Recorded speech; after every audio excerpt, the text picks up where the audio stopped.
తాకట్లో ఉన్న మీ బంగారాన్ని విడిపించి ఆ రోజు ఆన్లైన్ రేటుకి కొంటాం. Sharma gold company.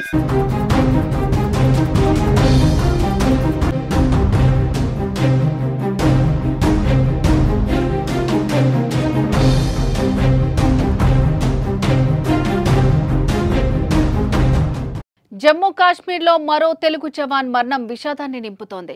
వరంగల్ జిల్లా నర్సంపేటకు చెందిన సైనికుడు నాగరాజు బల్వాన్ మరణానికి పాల్పడ్డాడు. జమ్మూ కాశ్మీర్లో విధుల్లో ఉండగా తుపాకీతో కాల్చుకుని ప్రాణాలు తీసుకున్నాడు. జమ్మూ కాశ్మీర్లోని సాంబా జిల్లాలో అంతర్జాతీయ సరిహద్దుకు సమీపంలోని సరోజ్ అవుట్ పోస్ట్ వద్ద సెంట్రీ విధులు నిర్వహిస్తున్న నాగరాజు ఈ నెల 18న సాయంత్రం 4:30 సమయంలో తన సర్వీస్ రివాల్వర్తో కాల్చుకుని ఆత్మహత్య చేసుకున్నాడు. కానీ అధికారులు మాత్రం విషయాన్ని గోప్యంగా ఉంచడంతో ఆలస్యంగా వెలుగులోకి వచ్చింది. మంగళవారం నాగరాజు పార్థివ దేహం స్వగ్రామానికి చేరుకుంది. నాగరాజు మరణంతో నర్సంపేటలో విషాద ఛాయలు అలుముకున్నాయి. కుటుంబ సభ్యులు, స్నేహితులు, గ్రామస్తులు ఆయనను కోల్పోవడంతో శోక సంద్రంలో మునిగిపోయారు.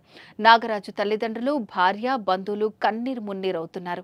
కుటుంబ కలహాలే ఆత్మహత్యకు కారణమని భావిస్తున్నారు.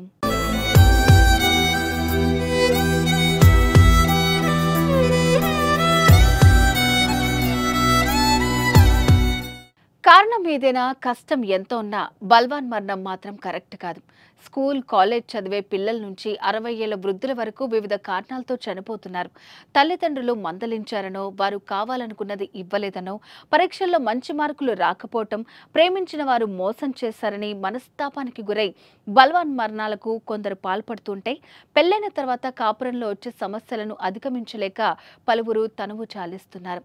భార్య మోసం చేసిందని, భర్త బాధలు భరించలేకపోతున్నామని ఇలా వివిధ కారణాలతో ప్రాణాలు తీసుకుంటున్నారు.